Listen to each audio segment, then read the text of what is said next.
donde ya tenemos claro que el Señor, que no estamos en una etapa donde pedimos al Señor, donde buscamos una promesa, donde anhelamos, donde pedimos, sino que estamos en una etapa donde los hijos maduros empiezan a preguntarle a papá: papá, ¿qué quieres que haga? Papá, ¿cómo te ayudo? Papá, aquí estoy. Y en este mover, en este espíritu, quiero compartirle, y por favor usted acompáñeme, una enseñanza a la cual titulamos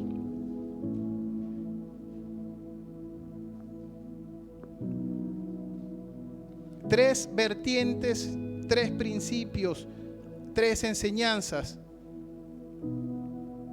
Usted, por favor, acompáñeme en la Biblia en 2 de Timoteo, capítulo 2. Vamos a estar leyendo y vamos a durar unos minutos acá en este pasaje, porque la verdad es que es un pasaje que nos atrapó, pero es un pasaje a la vez muy profundo, muy hermoso. 2 de Timoteo, por favor, lea usted conmigo desde el versículo 1. Dice así: tú pues, hijo mío, esfuérzate en la gracia que es Cristo Jesús. Lo que has oído de mí ante muchos testigos, esto encarga a hombres fieles que sean idóneos para enseñar también a otros. Tú, pues, sufre penalidades como un buen soldado de Jesucristo. Ninguno que milita se enreda en negocios de la vida, a fin de agradar a aquel que lo tomó por soldado. Y también el que lucha como atleta no es coronado, sino lucha legítimamente. El labrador, para participar de los frutos, debe trabajar primero. Considera lo que te digo y el Señor te dé entendimiento en todo. Por ahora, hasta allí les quiero leer, pero quiero también compartirles que acá vemos al apóstol, a Pablo, hablándole a Timoteo. En este caso no se dirigía a una iglesia, no se dirigía a un poblado, sino que se dirigía a alguien al cual él llamó hijo. Se dirigía a alguien a quien él engendró, a alguien muy amado por él. Así que Pablo le hablaba con más tenacidad, le hablaba con más ahínco, le hablaba con más profundidad, porque sabía quién era Timoteo y sabía también hasta dónde él podía llegar. Lo primero que salta sobre mí en este pasaje es: esfuérzate en la gracia que es en Cristo. Pablo le dice a Timoteo: esfuérzate en la gracia que es en Cristo. Y entonces acá viene, yo le doy gracias a Dios porque siempre me vienen preguntas incógnitas. ¿Cómo es que es la gracia en Cristo? Así que viene mi primera pregunta: ¿cómo me esfuerzo en la gracia? Porque a veces creemos que con nuestro esfuerzo propio vamos a lograr cosas eternas. Y sí y no, hay algo de eso. Por ahí hoy era un día muy lluvioso y nos tocó venir tal vez en bicicleta. Nos esforzamos en venir, pero el esfuerzo en la gracia va más allá de eso.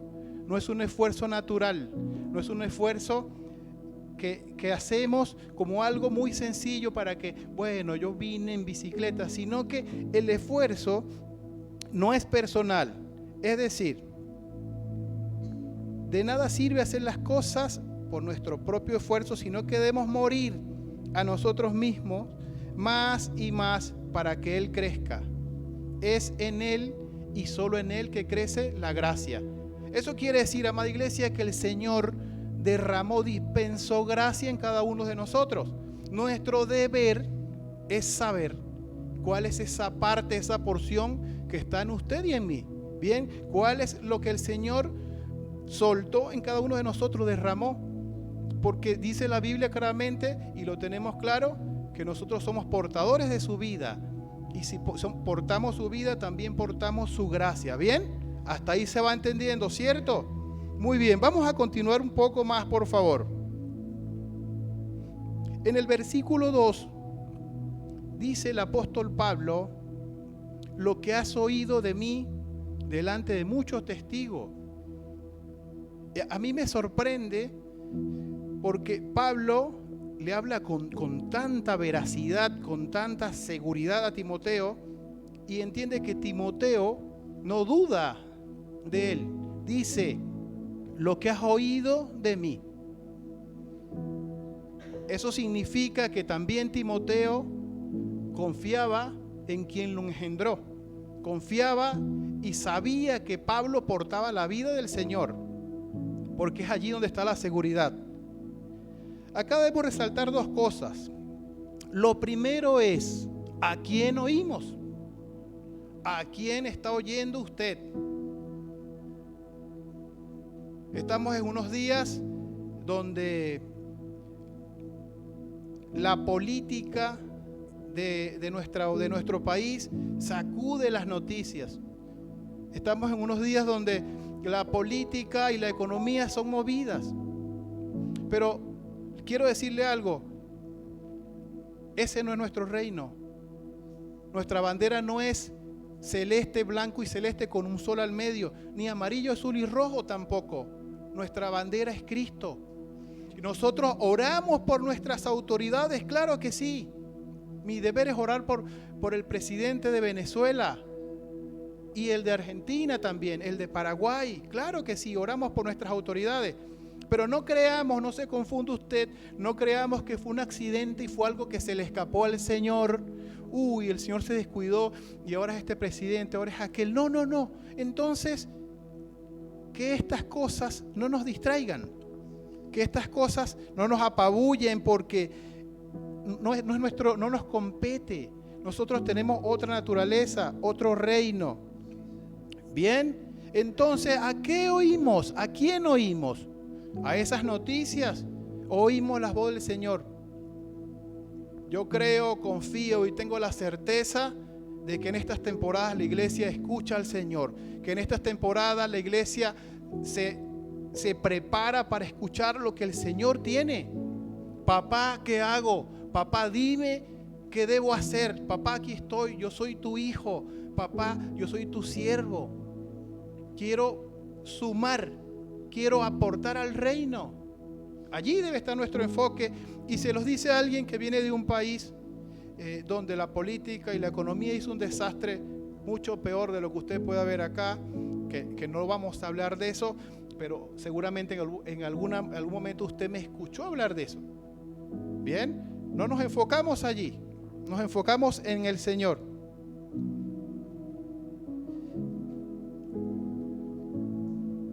Les decía que primero, ¿a quién escuchamos? Bien. Y lo segundo es que resalta este pasaje en el versículo 2, debemos aprender a oír. Debemos aprender a oír bien, porque no es lo mismo escuchar que oír. Debemos aprender a oír. A veces pasa que, no sé, estamos enseñando, por ejemplo, a los niños las matemáticas. Entonces, vamos acá, 2 más, sí, yo sé. Y hay una interrupción antes de terminar de enseñar. En lo natural le hablo, pero en lo espiritual también es así. A veces nos están enseñando, ese pasaje yo me lo sé muchísimo. Otra vez 2 de Timoteo capítulo 2, lo conozco, hace muchos años me lo enseñaron. Y creemos que ya lo sabemos todo, y no es así. Debemos aprender a oír. ¿Pero para qué? ¿Para qué debemos aprender a oír? Para luego reproducir, para luego enseñar. Esto es lo que le dice Pablo a Timoteo, ¿cierto? Le está diciendo: así como oíste de mí, así tú toma. En el versículo 2 dice: ante muchos testigos, pero así como oíste de mí, busca hombres fieles e idóneos. ¿Pero para qué los busca? ¿Para qué él necesitaba estos hombres fieles?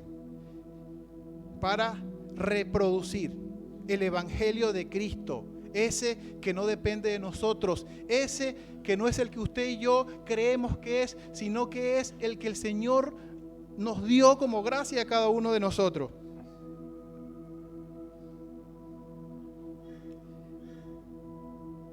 Cuando enseñamos, cuando compartimos, cuando aprendemos, cuando nos hablamos, somos como ese hombre que no guardó el talento. Iglesia, el Señor ha derramado talento sobre cada uno de nosotros y a veces por temor, a veces por desobediencia, lo guardamos. Y eso no suma al propósito eterno. Nosotros debemos multiplicar, debemos propagar el Evangelio.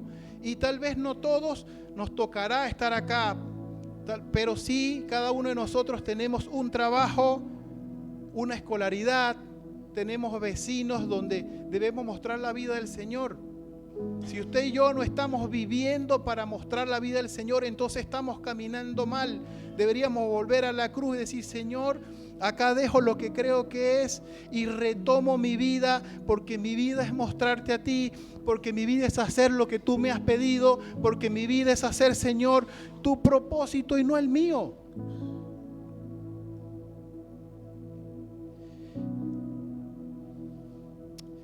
Quiero regalarle algo en esta noche. Si usted es corregido con frecuencia por un santo, entonces usted es un privilegiado. Si usted es corregido por un pastor, por un ministro, por un líder, usted es privilegiado. Porque cuando se corrige, cuando se enseña, es porque se ama, así como papá lo hace con nosotros. Preocúpese si nadie lo corrige, si no lo corrige la palabra, si no lo corrige Dios a través de la oración, si no lo corrige a través de la escritura, entonces algo no anda bien, porque nos falta mucho por aprender. Usted tal vez es un Timoteo, pero debemos aprender a oír a ese apóstol Pablo que nos enseña, a ese apóstol Pablo que nos instruye. A veces, cuando estamos en los grupos, yo he tenido la fortuna de mirar los grupos de los preneos, los teens, los jóvenes, varones, mujeres. Como siempre, hay oportunidad para que escojan a alguno de nosotros y nos digan: ven acá, Romina, te toca a ti estar en la puerta. Romina, ahora te toca a ti estar en protocolo. Romina, ahora te toca a ti venir a limpiar. Romina, y Romina dice: pero bueno, ¿hasta cuándo yo? ¿Por qué siempre yo? ¿Por qué siempre me toca a mí?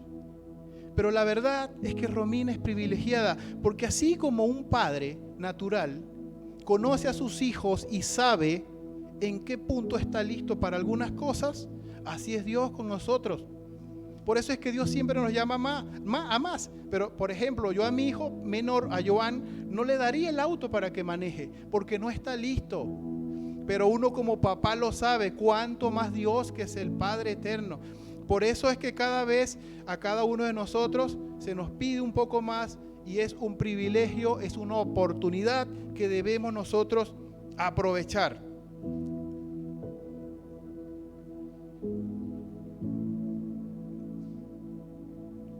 Y quiero decir algo más. Si hay algo que tiene esta casa, es que a todos en algún momento le han dicho: ¿quieres participar de esto? ¿Quieres participar de aquello? Yo le doy gloria a Dios por esta casa, le doy gloria a Dios por los pastores, porque estoy seguro que en algún momento le llegó un mensaje a usted y le pidieron: ¿quieres estar en la puerta hoy? ¿Quieres estar en protocolo?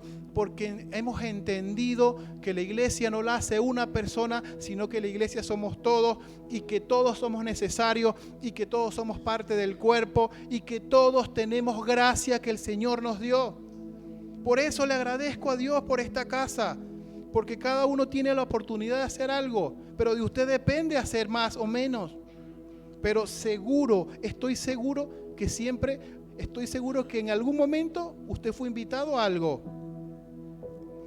Muy bien, y es a partir de acá donde viene el título de las 3 vertientes, los 3 principios, las 3 enseñanzas. Quiero hacer un paréntesis también para decirle que el número 3 es un número de unión, de aprobación, de consumación. Y no vamos a hablar de numerología hoy, pero sí quiero resaltarlo, porque cuando aprendí esto del pastor Marcelo, de los números y con sustento bíblico, claro que sí, quiero resaltar por qué esto de las 3 enseñanzas. Y le voy a dar algunos ejemplos bíblicos como la fe, la esperanza y el amor, que está en 1 Corintios 13:13, por ejemplo, como ese cordón de 3 dobleces que no se rompe, que está en Eclesiastés, también son 3 cordones, así como el hombre es alma, espíritu y cuerpo, espíritu, alma y cuerpo. Hay unión, hay aprobación, hay consumación en este número. Y así como es el Padre, el Hijo y el Espíritu Santo, como lo podemos mirar a Dios en esto. Pero muy bien, no nos quedemos con el número, solo le quería comentar esto porque la verdad que cuando me di cuenta que era el número 3, me llevó a la numerología que me enseñaba el pastor. Acá en el versículo 3 entonces dice Pablo, continuamos leyendo, 2 de Timoteo capítulo 2 dice, sufre penalidades. Dice Pablo, sufre penalidades como buen soldado. Entendiendo que una penalidad es una situación contraria o poco favorable. Una penalidad es una situación que no nos favorece, es una situación que va en contra de la comodidad. Así que quiero hacer un poco referencia a lo que es la disciplina de un soldado. Así que voy a resaltar algunas características de un soldado natural, común, para que vamos entendiendo juntos, ustedes conmigo, por qué Pablo le habló de un soldado a Timoteo. Número 1, un soldado se alista voluntariamente. Un soldado decide formar parte de la milicia. En Venezuela, por ejemplo, hay excepciones. En Venezuela había una temporada más o menos hasta el año 97 donde había lo que se llamaba recluta. Bien, los entes policiales abordaban las calles y cada varón que estaba por allí en una esquina, ¡pum!, lo montaban. ¿Usted estudia? No, vamos, a la milicia. ¿Usted estudia? Sí, bueno, llamaban a sus papás. Señor, su hijo estaba en la calle a las 10 de la noche. Listo, a casa. Regañado, asustado, blanco salía uno de allí. Así que forzaban a la gente a servir. Pero entendemos que la carrera militar es más que esto, es voluntaria. Y así es la vida espiritual de nosotros. Cada uno de nosotros está esta noche acá porque quiere estar acá. Tengo la certeza de que nadie vino obligado a este lugar. Uy, me toca ir a la iglesia, está lloviendo, qué sabroso sería quedarme acostado bebiéndome un matecito bien rico, ¿verdad? No, yo voy a la iglesia porque nos vamos a congregar, porque vamos a hacer comunión, porque vamos a adorar juntos, porque vamos a escuchar a papá. Bien, lo hacemos voluntariamente. Es una profesión u oficio que exige un alto nivel de compromiso. Un soldado está comprometido. Un soldado, a costa de lo que sea, cumple con sus funciones. Y le voy a contar una historia de un soldado que yo miré, un soldado que yo vi muy de cerca. Este soldado estaba en mi ciudad, en Coro, 40 grados bajo la sombra. Imagínense en el sol, los tenían en el sol parados firmes, pagando un plantón, así derechitos todos, nadie se mueva, decía el teniente, todos firmes allí, los adiestraban, los obligaban este soldado sudaba gota gorda. Y cuando el teniente se mueve hacia un lado, el soldado va moviendo la mano, poco a poco, así, que nadie lo vea, se seca un poco el sudor y se escucha una voz que le dice: no lo hagas, inmoral. El soldado no veía de dónde salió la voz, pero sabía que había un soldado más determinado que él, un soldado que también sudaba pero no se movía. Eran como 40 y un soldado se movió. ¿Y saben por qué tengo la certeza? Porque ese soldado era yo. Imagínense lo mal que me sentía después de esto. ¿Cómo es que me moví? ¿Por qué lo hice? Pudo más la gota de sudor que me picaba en la cara. Los demás ninguno se movía. Es horrible para un soldado incumplir una orden. Es horrible para un soldado incumplir sus deberes. Así es en Cristo. Cuando usted entiende quién es papá, cuando usted entiende quién es nuestro Señor y le dicen, vale, te toca ir a Cucuyó, ella mueve cielo y tierra, pero allá está. Ezequiel, te toca ir a San Antonio, y él va porque conocemos la voz de papá. Y así como un soldado se determina, en Cristo también nos determinamos a cumplir su propósito. No importa que haga sol y que estemos sudando, nosotros queremos hacer lo que papá nos habla. Un soldado requiere de habilidades, de destrezas. Bien, un soldado protege y defiende. Un soldado tiene sentido de la responsabilidad y por sobre todo tiene disposición para obedecer órdenes. Qué difícil es obedecer órdenes. Soldados, ven acá. Llegaba el soldado, váyase. Tírese al piso, soldado. 50 planchas, váyase. Tírese, de vuelta. Vuelta al carnero ahora, vuelta al tabaco. Váyase, soldado, vuelva. Orden, orden, orden. Y había soldados que lo hacían con gozo, con ganas. Dice que eso los edificaba. Pero cuando nos mandan a veces, te toca la puerta, la puerta otra vez. Levante la mano. Entonces no es así. Un soldado en Cristo se esfuerza para cumplir la orden del Señor, aún en contra de tus ganas o de nuestras ganas. Nosotros queremos hacer lo que papá dice, obedecemos la voz de Dios. ¿Saben qué? Sería inútil la vida del Señor si no le obedecemos. No tiene sentido. No, esto sí lo hago porque me conviene y me gusta. No, pero esto no. Yo no voy a hacer eso. No voy a limpiar la iglesia. Yo no. No. Es fácil así. Y el evangelio del Señor no viene a mitad. El evangelio es completo. Lo trae todo. Un soldado tiene capacidad para trabajar en equipo. Me acuerdo que estaban los plantones, ¡pum!, todos, 3 batallones. Y si todo el batallón hacía la discreción y el firme, igual se iban a descansar. Pero si uno de los 40 de ese batallón fallaba, seguían hasta que todos lo hicieran bien. Vaya que es difícil trabajar en equipo. No, yo trabajo en la iglesia, pero solo, pastora. A mí no me ponga con él, con el pastor Marcelo, no, a mí no me pongan con él. Nos cuesta, echamos chispas. Ahora que trabajamos con los matrimonios de Enzo, de Ronnie, de Ana, de verdad que los disfrutamos, pero nos damos cuenta que somos tan diferentes, que tenemos tantas diferencias, pero también sabemos que nuestra vida converge en Él. Y en Él está la decisión final. Enzo dice algo, yo digo otra, dice Ronnie, no, que sí, que nos jalamos para acá hasta que pum, esto es listo, amén. El trabajo en equipo, somos uno en Él. Sí, pero yo no saludo a aquella hermana porque me cae mal, aquel tampoco, este sí lo abrazo.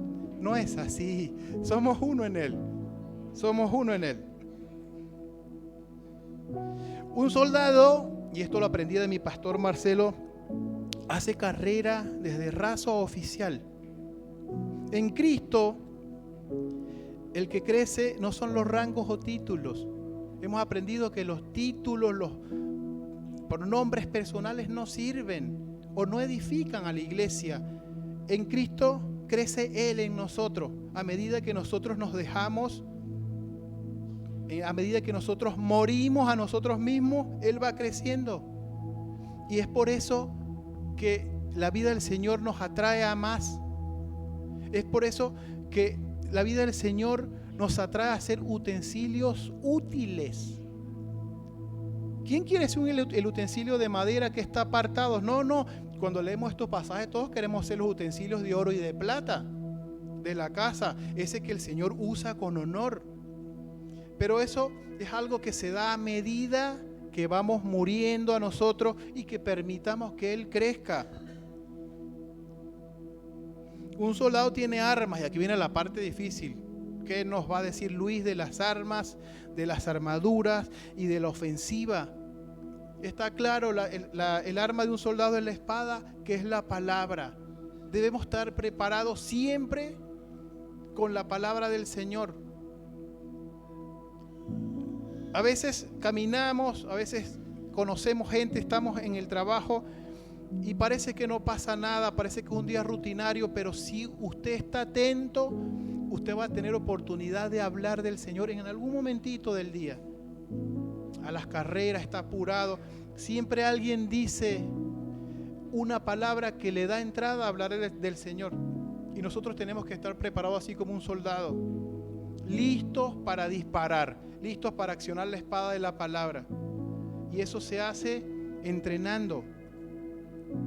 Eso hace esforzándose día a día como un buen soldado. En fin, un soldado es un guerrero, un luchador, un combatiente. Un soldado pasa trabajo, sufre, padece, pero cumple. Bien, un soldado cumple con la orden, a costa de lo que sea. Como punto número 2, para avanzar un poquito más, quiero pasar al enfoque del atleta. Vieron que en el versículo siguiente le dice Pablo a Timoteo, en el versículo, ya le digo exactamente en cuál, acá en el versículo 5, y también el que lucha como atleta no es coronado si no lucha legítimamente. Bien, la vida de un atleta está sumado a la salud. Eso para empezar. La vida de un atleta depende de su salud. Si no tiene salud mental y física, un atleta no puede avanzar. ¿Y cómo logramos esto en el Señor? ¿Cómo logramos una vida saludable? Comiendo sano, comiendo de la sana doctrina del Señor, comiendo su comida, su alimento, su porción de su palabra, orando, participando de los grupos de oración, participando de los acompañamientos. Vaya que tenemos comida de la sabrosa acá en casa. Si usted no come es porque no quiere, de la buena comida, ¿no? Un atleta es una persona muy constante y perseverante, alguien que le apasiona tanto el deporte que practica muchas veces lo mismo. Un atleta rompe su resistencia muchas veces hasta hacerse mejor. Bien, yo recuerdo en mis tiempos había un basquetbolista llamado Michael Jordan. Tal vez los más chicos no lo conozcan, pero Michael Jordan era un basquetbolista que atraía mucho, tenía muchos fanáticos, era muy seguido a nivel mundial, y la franela la remera del Chicago Bulls era muy, se la ponían los chicos en todos lados, y habían zapatillas de los Chicago Bulls de Jordan. Y este hombre practicaba el tiro al aro miles de veces. Y uno cuando lo veía jugar decía, guau, pero ¿cómo es que no falla? Y claro que no falla porque practicaba. Un atleta practica, se esfuerza una y otra vez. Si queremos un ejemplo más presente, lo conocemos a Cristiano Ronaldo, que practicó la chilena esa que le metió a la Juve la otra vez. Él lo confesó miles de veces hasta que por fin cayó la chilena. Y no vamos a hablar de Messi porque ese es un don especial. Bien, vamos a Argentina. Recuerdo haber visto un karateca que pasó 2 horas entrenando un kata. Un kata en japonés es combate imaginario con varios contrincantes. ¿Vio? Esas figuras que hace el karateca que se mueve los brazos. Bueno, yo vi uno que duró 2 horas practicando un paso. El kata tenía 56 pasos, pero él practicaba uno y se veía en el espejo y movía la cadera. Volvía a mover la cadera. No. 2 horas en un paso. Si nosotros tomamos esa virtud del atleta e insistimos en aprenderlo a él todos los días y somos capaces de durar 2 horas leyendo un solo versículo una y otra vez hasta que se haga vida en nosotros, hasta que se haga sangre en nosotros, cuánto crecimiento tendríamos de él. Así como un atleta que no se cansa y a veces estamos aburridos porque está hablando este hombre con un tono venezolano ahí y nos aburre, nos duerme. No es así, hermano. Tenemos que persistir, tenemos que entrenar, tenemos que continuar en Cristo.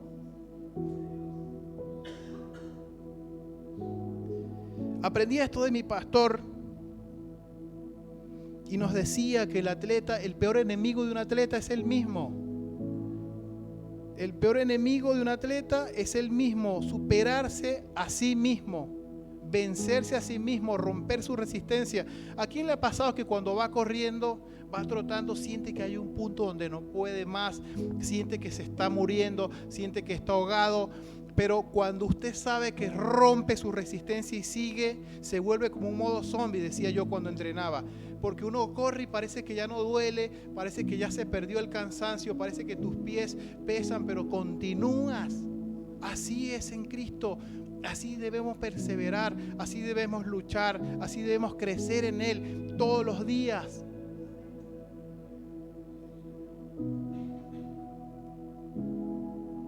Más adelante leemos un versículo que el apóstol hace referencia a corona y legitimidad.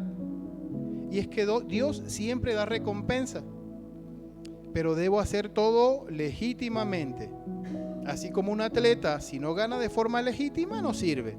A muchos atletas, por ejemplo, olímpicos, rusos, se les quitó la medalla de oro que habían ganado hace unos años atrás en las Olimpiadas.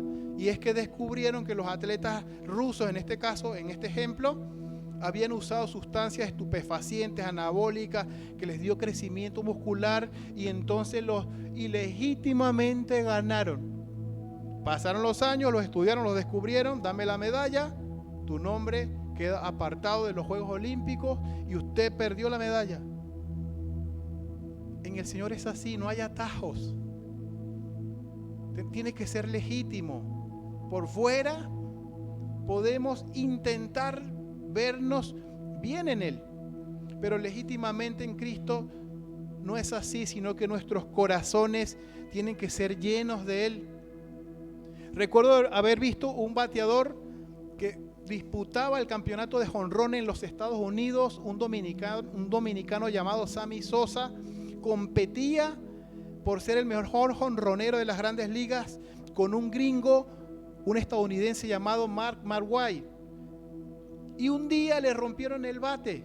El bate es el mazo, el palo con que batean la pelota. Le rompieron el bate y descubrieron que dentro de la madera había un cilindro de corcho. Este corcho impulsaba la pelota más y este hombre había disputado un campeonato de jonrones con un bate ilegítimo.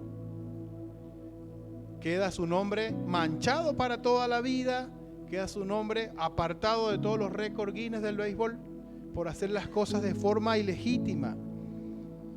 Así que en el Señor, hermano, y lo hablo por mí primeramente, yo pudiera engañarlos con lo que digo, pero al Señor no hay manera de hacerlo de forma ilegítima. Delante de Él tenemos que ser legítimos.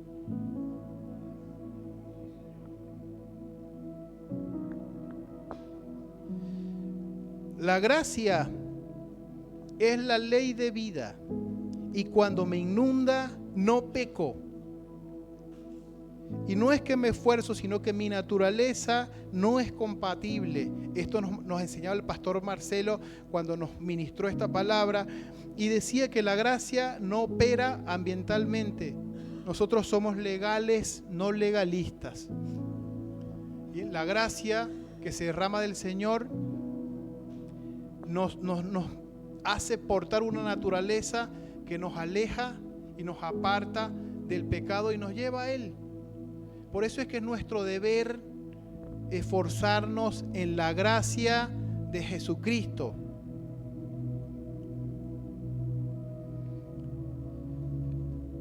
Vamos a continuar un poco más, porque en el verso 6 Pablo hace referencia del labrador. Bien, y es acá donde viene este tercer punto de la paciencia de un labrador. En aquellos tiempos donde no existían maquinarias que hoy sí tenemos, el labrador se esforzaba muy duro para trabajar la tierra. Él tenía en cuenta que aparte que el tipo de tierra que era, también sabía que dependía del sol, sabía que dependía de una temporada de siembra y cosecha, pero también sabía que él era un colaborador, porque no todo se daba si no llovía. Él sabía que a través de la lluvia era donde crecía la semilla, donde el esfuerzo de su trabajo se consumaba. Y por eso es que en esta parte hablamos de la paciencia. Vaya que la paciencia es una virtud del Espíritu, aprendíamos con los jóvenes. Y a veces nosotros somos tan impacientes. A veces oramos y queremos las cosas resueltas ya. Y pedimos, Señor, quiero mi casa, pero ya. Quiero un trabajo ahora, Señor. Quiero una esposa, un esposo ya. Y perdemos la paciencia. Y la paciencia es una virtud del Espíritu. Es una virtud que el Señor nos da. Así como el labrador tiene que esperar. El labrador debe esperar que llueva. Al menos cuando cuando Pablo le hablaba a Timoteo, sabíamos que en esa época debía esperar que la lluvia se hiciera presente para que se consumara y para disfrutar de los frutos.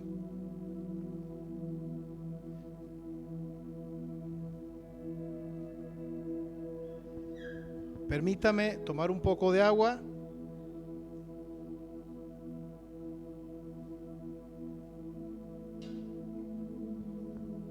Ya estamos por terminar, lo noto un poco serio a usted conmigo. Me dice mi esposa, es que tú cuando hablas pareces que regañas. Tal vez es parte de la gracia que el Señor me ha dado, pero todo lo que hacemos lo hacemos con el amor de Cristo en cada uno de nosotros, en obediencia. Vamos a continuar al versículo 7, por favor. Dice, considera lo que digo y el Señor te da entendimiento. Qué tremendo, ¿no? Pablo lo exhorta, lo enseña, pero después le dice, considéralo y que sea el Señor que te dé entendimiento. Qué tremendo. Cuando estoy seguro que a algunos de ustedes les pasó que vino a preguntar algún consejo acá en la casa, pastor, pastora, me está pasando esto, aconséjeme por favor. Y ellos con todo el amor del mundo lo aconsejan y después le dice, ahora vaya y ore. Considérelo, ore, júguelo, que el Espíritu Santo le hable, porque la verdad absoluta está en él. Pablo le decía a Timoteo, considéralo. Qué tremendo. Y por último, para ir terminando, para ir finalizando, espero haberme podido expresar de la mejor manera para que usted entienda y disfrute tanto como yo este pasaje. En el versículo 11 al 13 del mismo capítulo dice, palabra fiel es esta, si somos muertos con Él, también viviremos con Él. Qué hermoso es saber que si morimos con Él en esa cruz, vivimos con Él. Qué sabroso es entender que cuando muere Luis y que cuando muere usted y crece Cristo, entonces estamos yendo a la naturaleza para la que fuimos creados, a la naturaleza para la que Dios nos trajo al mundo. Temprano hablaba con Ezequiel y yo le decía, Ezequiel, ¿para qué me trajo el Señor a Argentina? Yo creo que cada uno de nosotros está acá para sumar en su propósito eterno. Si nos distraen las cosas de afuera, estamos perdiendo el tiempo.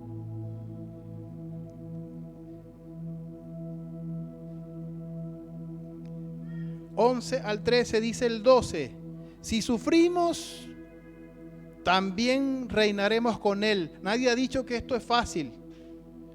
Acuérdense lo que hablamos al principio. Venga, pase por acá, llévese su bendición para su casa, aporte acá y ya está. Mañana tiene trabajo, será próspero, tendrá abundancia en dinero. Acuérdese que eso ya hemos aprendido que no es parte del Evangelio. Que el Señor no es una bodega donde vamos a buscar lo que queremos, un milagro y me voy a casa. Me cansé yo de ver gente así. Vi gente siendo sana, ciegos mirando, gente liberada de demonios. Lo miré, pero no volvían. Era como un espectáculo. Sanos enderezándose, paralíticos caminando. Me cansé, yo los vi. No me los contó nadie. Pero ¿de qué sirve eso? ¿De qué sirve eso si no estamos muertos con Él?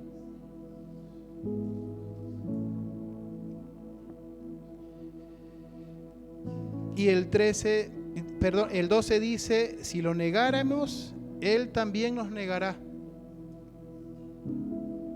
Qué duro debe ser negar al Señor. Qué duro debe ser tener vergüenza de Él. ¿Tú eres evangélico? No, yo no. Uy, debe ser horrible. Yo creo que es algo que deberíamos, mire, sacar el pecho. Deberíamos estar orgullosos de lo que somos. ¿Y somos diferentes? Bueno, sí. Y no hablamos como ustedes, no. Y Luis por ahí es medio raro, no se sienta a comer con nosotros solo porque decimos grosería o miramos video. Sí, orgullosamente somos cristianos porque nuestra naturaleza no es compatible con las tinieblas. De ahí nos sacó el Señor. Recuerdo escuchar allá afuera a alguien que dijo, no sé a quién le cantan, dijo. Qué triste, en serio.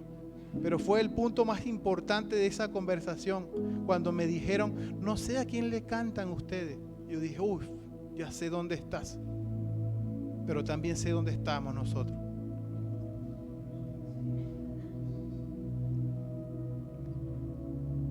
Si fuéramos infieles, Él permanece fiel. Él no puede negarse a sí mismo.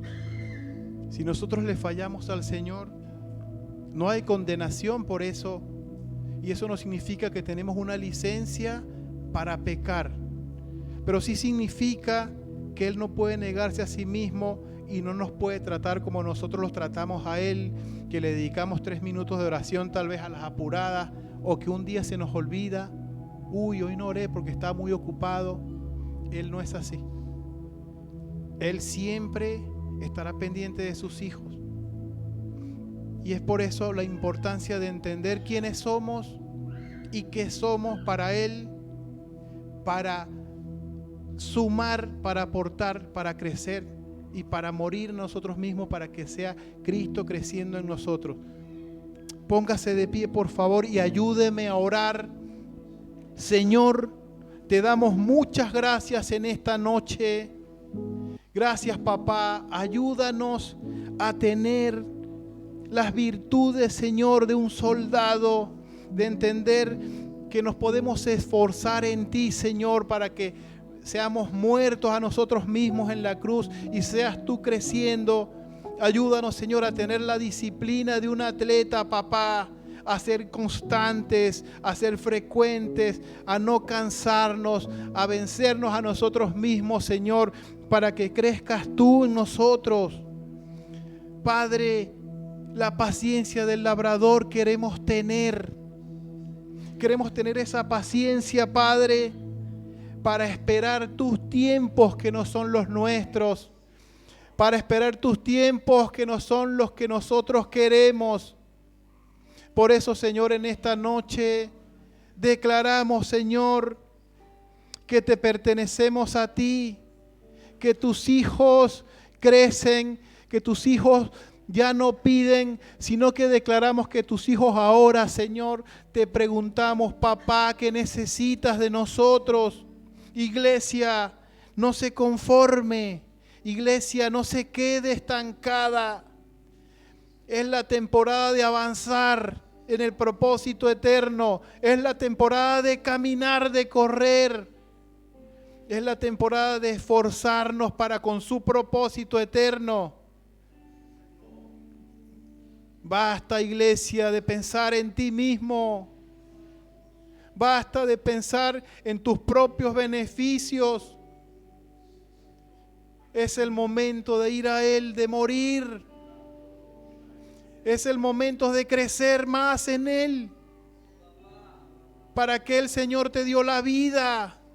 ¿Para qué el Señor te trajo? ¿Para qué te hizo nacer en San Andrés de Giles? Usted tiene gracia.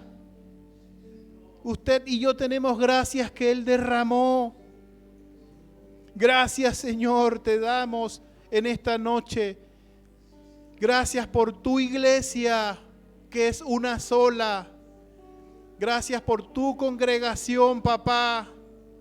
Gracias porque podemos mirarte a ti mientras miramos a nuestros hermanos. Gracias porque podemos oírte a ti cuando oímos a nuestros hermanos, Señor, porque entendemos que tú derramaste de tu gracia en cada uno de nosotros. Señor, en esta noche que se ha revelado a cada uno esa porción de gracia que porta, para que la trabaje con esfuerzo como un soldado, con ímpetu como un atleta, y para que sea paciente y espere como un labrador en ti, Señor. Gracias te damos, Padre, en esta noche. Te adoramos, Señor, te amamos y nos declaramos completamente dependientes de ti. Es tu voz la que queremos oír. Eres tú quien alumbra nuestros caminos. No queremos movernos, Señor, si tú no nos indicas a dónde ir. Gracias, papá, te damos, te adoramos y te amamos, Señor. Muchas gracias, Señor, te damos en el nombre de Jesús. Gracias, Padre. Amén.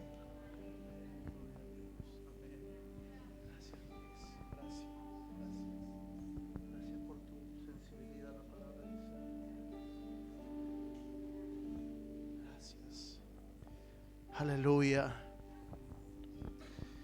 Podemos expresar agradecimiento al Señor. No le estamos aplaudiendo a Luis, estamos aplaudiéndole a la palabra del Señor. Seamos agradecidos. Seamos una iglesia agradecida. Puede sentarse un momento. Nunca tenga miedo de celebrar. Le aseguro que si por algo se conoce a los argentinos es por la capacidad que tienen de ser efusivos, de tener esa alegría. Los artistas cuando vienen a nuestro país, es eso lo que diferencia a nuestra nación. Y la iglesia, si bien pertenece al reino de Dios, en el reino de Dios hay mucha alegría. El Señor, no sé si puedo tener un poquitito más de volumen. El Señor les instituyó fiestas a Israel porque Israel tenía un pasado muy triste. Nadie quiere celebrar cuando 400 años atrás tus antepasados y ancestros eran esclavos, criados bajo el látigo, comiendo una ración pobre, esqueléticos, muertos en tierras ajenas, sus huesos olvidados. Para los judíos la sepultura tenía mucha importancia.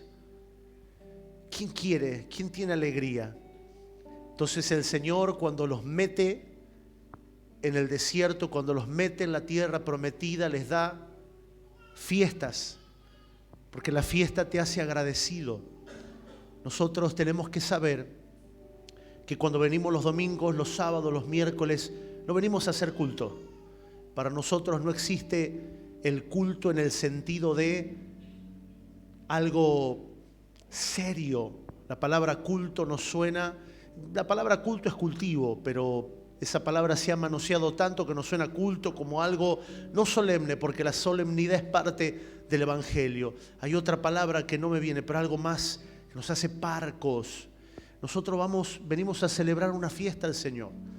Eso fue lo que el Señor le pidió a Faraón: deja ir a mi pueblo para que me haga fiesta. Y si usted nos mira cuando estamos tocando música, no somos profesionales, hacemos el mejor esfuerzo. El equipo de adoración ensaya horas para que usted no vea ningún error. Y usted ni cuenta se da porque la mayoría ni música sabe, así que... Pero igual, lo queremos hacer con la mejor excelencia. Entonces tenemos que aprender a celebrar, a aplaudir. Nunca está de más un aplauso, nunca está de más una alegría y ser agradecidos. Quiero cerrar esta palabra, pero ha sido muy claro el Señor. Le pedí a Luis y en él su familia que pueda repetirnos la palabra que predicó el almirante Brown, porque al haberla charlado me parece nutritivo y me parece muy puntual que podamos recibir la palabra oyendo de la boca del Señor lo que está hablando en el cuerpo. Mientras Luis enseñaba esta palabra, venía a mi mente acerca de tanto el soldado, el atleta como el labrador, que de nada vale lo que ellos hacen si primeramente no lo hacen legalmente.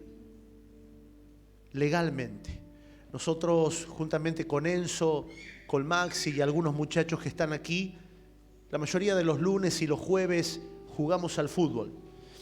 Y hay días que jugamos bien, otros días que no jugamos tan bien, hay días que ganamos, otro día que no ganamos, pero ninguno de nosotros tiene puntaje en la AFA. Ninguno de los partidos que jugamos y pagamos vale algo porque es ilegal, ¿no? Y nosotros podríamos ir a la AFA y dice, desde el 2010 que estamos jugando. La AFA dice acá ningún árbitro, porque un atleta, un soldado, tiene que ser legítimo para ser premiado, para ser calificado y para que cuente lo que hace. Por eso la iglesia no debe padecer de falta de legitimidad. Debemos ser legítimos. Mucho de lo que el Señor nos habla en este lugar es para que recuperemos la legitimidad, que podamos recuperar el que seamos personas legales, como decía Luis, no legalistas. Durante mucho tiempo fuimos legalistas, pusimos el ojo en lo que se veía, pero ¿qué de aquello que no se ve? Estoy legitimado delante de Dios. Los que somos ministros del Evangelio, procura presentarte ante Dios como obrero aprobado. ¿Aprobado por quién? Por el Señor. El Señor tiene que aprobar nuestra vida. Delante del Señor hay un sello de aprobación.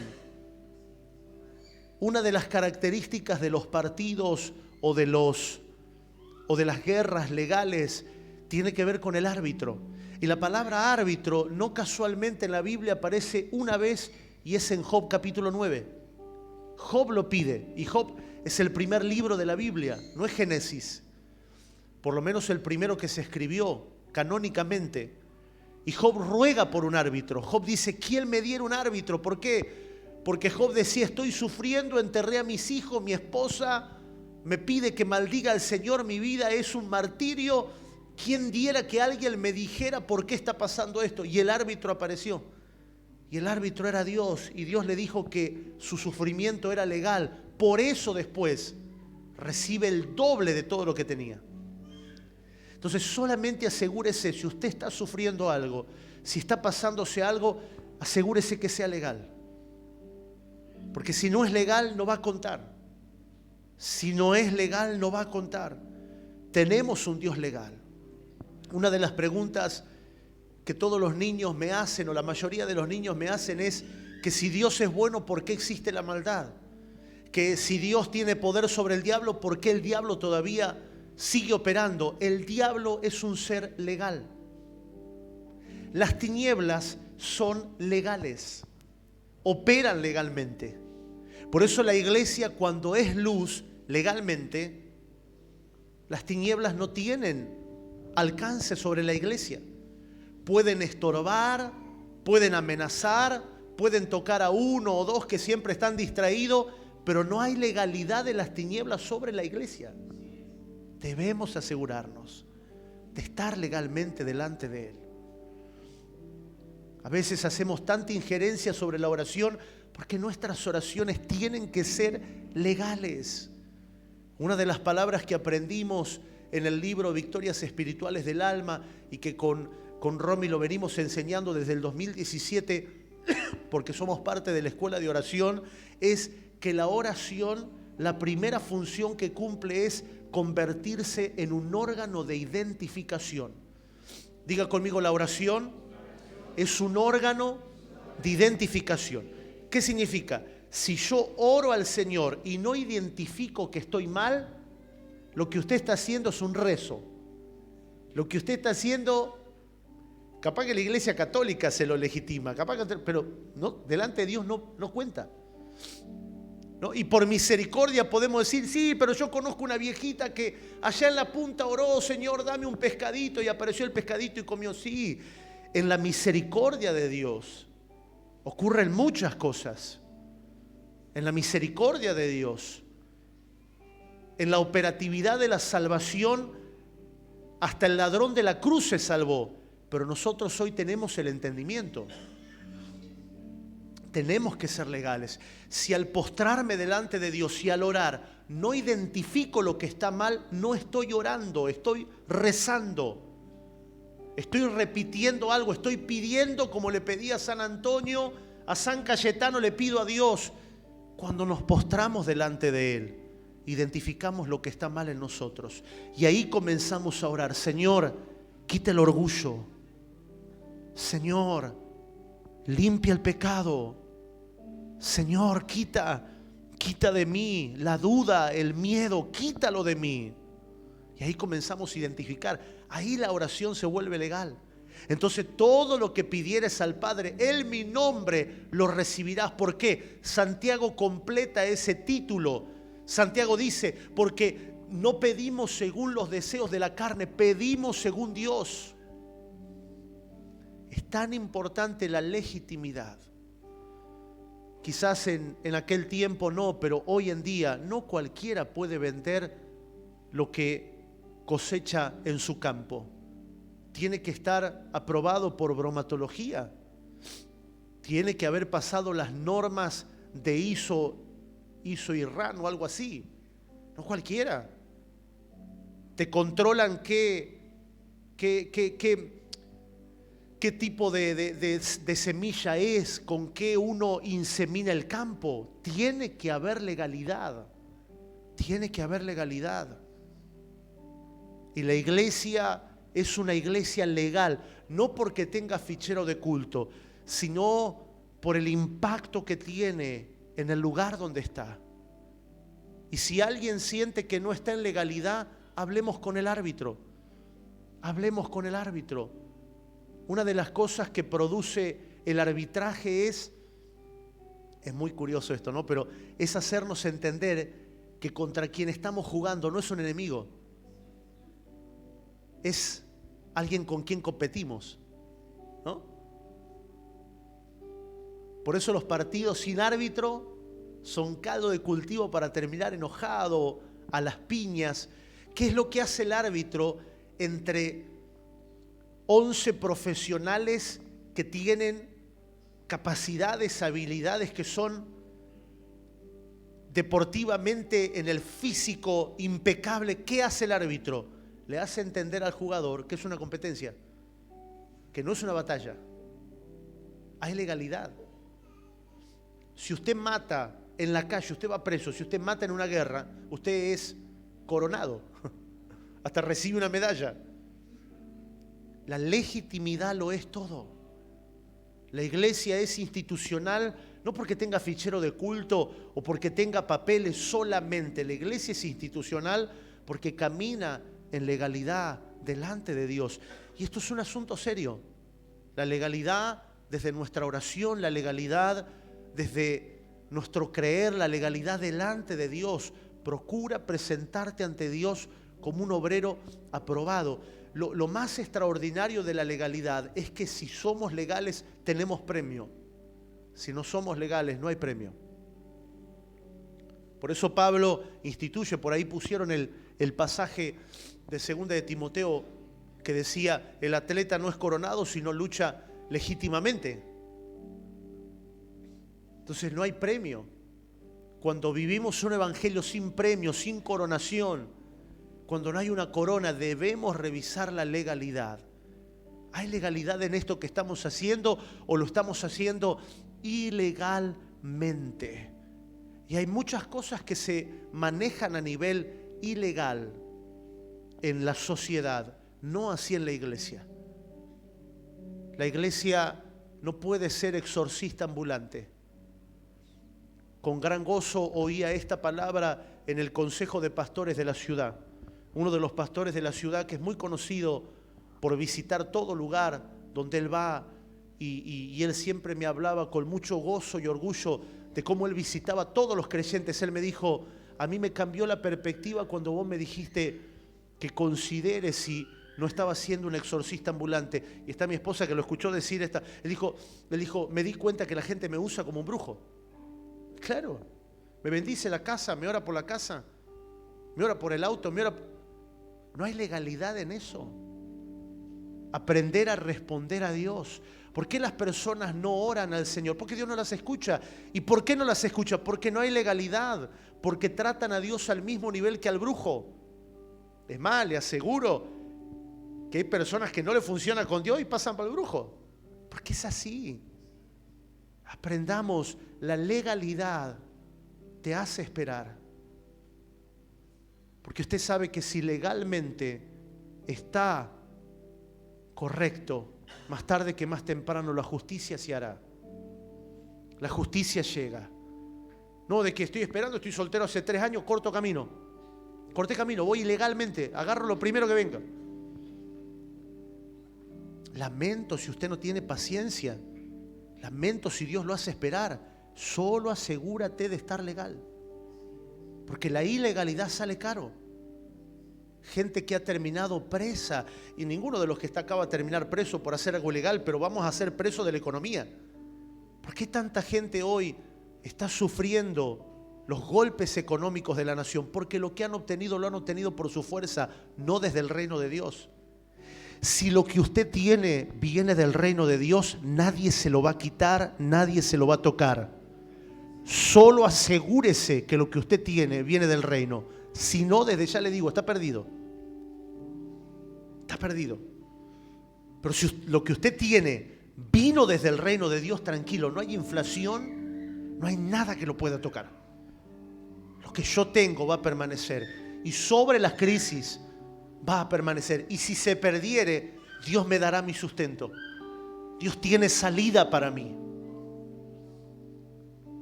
Por eso es que los cristianos no sufrimos crisis. Los cristianos continuamos en Cristo. Y en Cristo prosperamos. Y en Cristo progresamos. Y si nos fajamos, no hay problema. Porque vivimos en Él y andamos en Él. En Él nos movemos y de Él somos. La legalidad es un asunto serio para la iglesia. Lo que pasa es que las tinieblas fueron muy estratégicas en golpear desde el legalismo. El legalismo quiere anular la legalidad. Hay personas que le hablamos de legalidad y tiembla porque hablamos de autoridad. En el día de ayer estuvimos en una jornada y la presidenta de MAD, de las Mujeres Asamblea de Dios, habló de autoridad. Y ella decía, yo sé que al hablar este tema me expongo a un montón de cosas porque la palabra autoridad está manoseada. La palabra autoridad está manoseada. La gente escucha autoridad y piensa en autoritarismo. Los pastores se niegan a hablar de libertad porque tienen miedo de que se interprete por liberalismo. Pero cuando el Señor gobierna, cuando su vida gobierna, no tengamos temor. Respondamos a la autoridad del Señor. Prendamos las alarmas si no tenemos guía del Señor. Prendamos las alarmas. Porque cuando no hay guía del Señor, seguramente haremos como nos parece a nosotros. Y andaremos al tanteo y los costos son muy altos. Pero si permanecemos en Él, pacientemente esperé al Señor. Dijo el salmista, pacientemente esperé al Señor y Él me oyó. Él me oyó. Quizás para el mundo usted vaya lento, pero para Dios usted está a tiempo. Tenía razón Luis que están medios mudos. Quizás para el mundo usted vaya lento. Para el mundo usted sea soltero, para el mundo usted sea pobre, para el mundo usted sea un tonto, pero usted está a tiempo. Cuando el doctor hace poquito revisó a nuestro hijo Samuel por su edad, él me dijo, tiene edad de adolescente pero todavía es niño, claro. Para el mundo, usted puede ser tonto. ¿No perdiste la virginidad? ¿No estás de novio? Sos un tonto. Vos sos un tonto para el mundo, pero en Dios estamos a tiempo. Edificar una familia no es lo mismo que emparentarse con alguien, que juntarse con alguien. Edificar una familia es uno de los asuntos más costosos que hay. Tener un hijo no es ser padre. Cualquiera puede tener un hijo. Ser padre es haber edificado con sabiduría. Y quizás alguien diga, bueno, pero yo no tuve papá, yo no tuve mamá, a mí no me educaron, no me enseñaron. En Dios siempre se puede volver a comenzar de nuevo. Dios no es Dios de primera ni de segundas oportunidades. Dios es Dios de oportunidades constantes. Pero seguiremos en la rueda si no sabemos cuál es la oportunidad del Señor. Que podamos entender, hoy comienzo en el Señor y comienzo para continuar. Y el Espíritu Santo nos respaldará, nos fortalecerá y veremos el premio. Levante su mano y diga, si lucho legítimamente, veré el premio. Vamos, mueva su mano, diga, seré coronado. Pero no tendremos una corona corruptible, tendremos una corona incorruptible. La corona que recibían los atletas de Roma era una especie de corona de flores que se echaba a perder. Ya ahí al atardecer las flores se marchitaban. La corona que recibían, algunos competían, algunos extranjeros competían en las Olimpiadas de Roma, en la provincia de Maratón y en otros lugares muy célebres, porque lo que ellos lograban era obtener la ciudadanía romana. Cuando alguien luchaba, obtenía la ciudadanía romana. Pero eso, ¿qué puede valer? No vivimos por lo que este mundo da. Vivimos por lo que el Señor da. Vienen días donde va a haber una gran diferencia entre aquellos que han obtenido lo que el mundo da y aquellos que hemos obtenido lo que el reino de Dios da. Lo que el reino de Dios nos da, nada lo podrá tocar. Lo que el reino de Dios nos dará, nada lo podrá tocar. Nadie puede robarte la paz. Nada puede robarte la paz. Te pueden robar lo material, te pueden robar la moto y nadie está exento de esto. Y usted no es más ni menos bendecido porque no predicamos un evangelio que se basa en lo que te pasó o en lo que no te pasó. Lo que te pasó o lo que no te pasó es irrelevante. Lo relevante es la paz que te gobierna. La paz que te gobierna. La paz que me mantiene derecho. La paz que me mantiene firme. La paz que me sostiene coherente. Todos pasamos situaciones difíciles. El apóstol Pablo llegó a la orilla de la isla nadando sobre una tabla. El barco se hizo pedazos, la tormenta lo azotó por todos lados. Llegó a la isla nadando arriba de una tabla, juntó leña para hacer un fuego, lo picó una serpiente. Los mismos nativos que dijeron que era un asesino buscado por la justicia, y no estaban muy equivocados, porque Pablo había sido asesino, los mismos nativos lo convirtieron en un Dios. Lo que la gente hace es corrupto. El que hoy te aplaude, mañana te rechaza. El que hoy te da, mañana te quita. Pero lo que tomamos y lo que recibimos en Dios nunca perece. Nadie puede tocar tu paz. Nadie puede sacarte de los lugares celestiales en Cristo. Solo usted se puede remover a sí mismo de estar en Cristo, dudando, tomando caminos y atajos propios. Pero cuando estamos en Él y permanecemos en Él, vamos a ver más tarde que más temprano el fruto, no los resultados, el fruto que emerge como sale la flor, y de la flor pasa a ser fruto, y nos vamos a dar cuenta que es un fruto porque la gente va a comer de eso. Nuestros hijos comen de nuestros frutos. Si los hijos no comen de nuestros frutos, van a comer de nuestros restos. Restos de hipocresía, restos de contaminación, restos de veneno. ¿Por qué será que mi hijo está así? Porque está comiendo de los restos.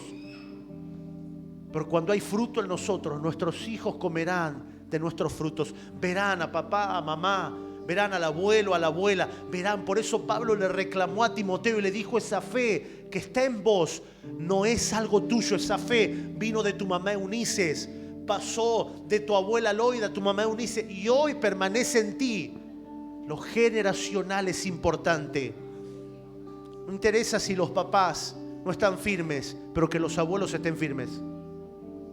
No interesa si los abuelos no están firmes, que los papás estén firmes. Pero alguien en una generación tiene que volverse el eslabón fuerte. Alguien tiene que ser el eslabón fuerte. Acá no se trata de cómo nos vaya, señores. Se trata de quién es el eslabón fuerte. Quién es el que permanece. Hoy te van a criticar, hoy te van a tildar de tonto. Mañana los que hablaron de usted van a venir a pedirle consejo. Lo sé, yo lo viví. Muchos de mis amigos que se creían vivos, luego terminaron pidiéndome consejo a mí. Permanece firme en el Señor. Porque no es por venganza, pero sí tenemos que clarificar cómo va el futuro. Ya hace 47 vueltas que le pegamos al planeta Tierra. En esas 47 vueltas algo tendríamos que haber aprendido. Y algunos de ustedes ya le pegaron 50 y otros un poquitito más, ¿eh? Cada vueltita es una velita. Entonces algo tenemos que haber aprendido. No lo digo en términos de venganza. Hoy le enseño a mi hijo, a mis hijos que sufren bullying. No, porque me dicen esto, lo otro. Vos mantenete firme. Mañana los que te critican van a venir a pedir tu consejo. Y vamos a hacer como José. José podría haberse vengado de sus hermanos, pero los amó. Los perdonó. Porque la venganza no mora en un corazón donde está lleno del amor de Dios. El poder del hombre interior es el amor de Dios. El poder del hombre interior no es lo que pasa afuera. Afuera usted puede perder, puede quebrar, te pueden robar, te puede ir bien, te puede ir mal. Una enfermedad puede azotar tu cuerpo, pero si el hombre interior está fuerte, vas a volver a renacer. Y el poder del hombre interior es el amor de Dios. Porque el amor echa fuera el temor. No tenés temor de ser un pobre, no tenés temor de ser de clase baja. Me decía en chiste un hermano de las congregaciones que pastoreamos con Romy. Me decía, yo del 1 al 10 soy clase alta. Del 10 al 20 soy clase media. Y del 20 al 30 soy clase baja. Y se reía. ¿Y cuál es el problema? ¿Cuál es el problema? ¿Quién dijo que tiene que haber clase? Le damos demasiada importancia. Y luego usted se da cuenta que los que son de clase alta viven tanto vacío, tanta desolación. Nuestra clase tiene que ver con los cielos, con el reino del Señor. No tiene que ver con lo que este mundo puede dar. No vivamos por lo que es de este mundo. Usemos lo que es de este mundo. Con los pastores de la ciudad estábamos esperando que el gobierno de esta ciudad cumpla una palabra que dijo. Cuando no cumplió, teníamos que juntar un monto de dinero alto, muy alto, que necesitábamos para hacer un proyecto. Y el gobierno de esta ciudad había dicho, no, nosotros lo vamos a hacer, vamos a colaborar. Esperamos 2 semanas, 3 semanas después, nos juntamos entre 4 pastores y dijimos, ¿cuánto hay que poner? Tanto, listo, lo ponemos nosotros en nuestro bolsillo. Hermano, el menos, sentados acá, en este lugar, nos sentamos a la siesta, oramos al Señor, hicimos 2 llamados telefónicos a 2 pastores y entre 4 pastores pusimos el monto que un gobierno no puede poner. No dependamos. Si podemos usar, gloria al Señor. Si no viene de ahí, viene del reino de Dios. Nuestros graneros siempre están llenos. Siempre están llenos. Entonces no dependas de algo, no porque me prometieron que me iban a dar. Si viene, aprovéchelo, celébrelo. Si no viene, por otro lado vendrá. Porque el enemigo trabaja por un lugar, pero por 7 lugares tendrá que huir cuando el Espíritu del Señor levanta bandera. ¿Sabe qué significa eso? Que el enemigo tiene un solo camino, nosotros tenemos 7. Por un camino vendrá, por 7 tendrá que huir. Entonces usted no se haga problema, Dios tiene 7 maneras de darte lo que usted estaba esperando por un camino. Dios tiene 7 maneras de darte. Declaramos en el nombre del Señor que los que no tienen trabajo van a conseguir, que los que están mal van a conseguir. No temas, no temas. No tengamos temor. Adoremos al Señor, abracémonos a la palabra, permanezcamos en legalidad. No podemos soltar tan fácil aquello que ha costado precio de sangre. Que el amor del Señor nos haga fuerte, nos hace valorar cada día. Esto que tengo costó la sangre del Hijo. No lo voy a soltar así nomás. Jóvenes, la vida que usted tiene costó sangre. No lo cambies por una noche de sexualidad. No lo cambies por un pecado. Es demasiado valioso lo que tenemos. Que el Señor vuelva a elevar el entendimiento del valor de la vida que está en nosotros. Que el Señor lo eleve, porque es valioso realmente. Es muy valioso realmente aquello que tenemos. Y lo vamos a ver. Lo vamos a ver. Ponga la mano en su pecho y confirme esta verdad con su adoración. Confirme esta verdad con su adoración. Si alguien ha venido desanimado, desalentado, si alguien está mal, se siente decaído, confirme esta verdad con su adoración ahora. Ahora, Señor, yo te creo. Señor, yo te creo. Señor, yo te creo. Yo creo. Si me he desalentado, si me he desviado, yo te creo, Señor. Yo creo que tú haces. Yo creo que tú lo haces. Yo creo, Señor. Eleva el nivel de mi entendimiento en esta gracia eterna. Elévalo, Señor. Elévalo, eleva el entendimiento en esta gracia eterna por la obra gloriosa y redentora de la cruz. Por la obra gloriosa y redentora de la cruz. Y recuérdese, míreme un momento, por favor. Yo siempre, cuando mis pastores o apóstoles tomaban después que yo predicaba, yo decía: sigue predicando, yo ya prediqué. Y yo estoy haciendo lo mismo ahora.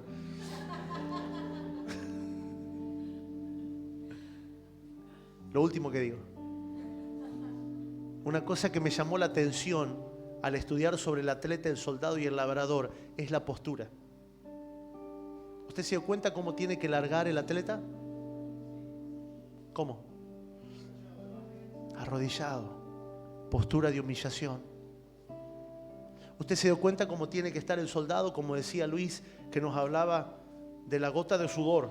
Nosotros decimos transpiración. ¿Cómo tiene que estar? En reverencia. El labrador enfocado. No se olvide de la postura. Mira al que está al lado, dígale: cuida tu postura. No de la columna, no de la columna, la espiritual. Deje de dar lástima. Deje de conmiserarse. Nos conmiseramos: yo, pobrecito. Pobre yo, que estoy así, que estoy mal, que a mí no me tienen que hablar así porque a mí me agarra pánico. Usted es un soldado. Usted es un atleta. Aprenda a humillarse, arrodíllese, porque al arrodillarse va a alargar. ¿Sabe por qué la postura del atleta de arrodillarse? ¿No sabe? Yo tampoco, pero tendríamos que estudiarla. Claro, porque no sé, alguien que más o menos sabe tiene que decirnos. Yo siempre corrí las maratones, largué así, estando haciendo así nomás. Pero no sé, alguien tendría que decir, hay más impulso quizás. Entonces, cuando usted se arrodilla en la postura de atleta, va a tener más velocidad, más impulso. El soldado está reverente, pero está atento. El labrador está encorvado, pero está mirando dónde va la semilla, en el surco. Mantengamos la postura. Ponga la mano sobre el que tiene al lado y confiese esta palabra: sos un hijo de Dios, sos un redimido por la sangre del Señor, fuiste salvado a precio de sangre. No interesa que estés enfermo, Dios te va a sanar. Y si no te sana, algo va a ocurrir en tu vida. No interesa que le estés pasando mal, algo va a ocurrir. Mantén tu postura, mantén tu esencia. No te canses, no te canses. No te doblegues ante las circunstancias. Eres un hijo de Dios. Eres un redimido por la sangre del Señor. Nadie puede sacarte del lugar donde estás. Fuiste comprado a precio de sangre. Aleluya. Sí, Señor. Sí, Señor, gracias por tu riqueza, gracias por tu palabra, gracias por confirmar la palabra, gracias por nuestros amados hermanos que ministran la palabra, que predican el evangelio. Gracias, Señor, que esta palabra corre en nuestro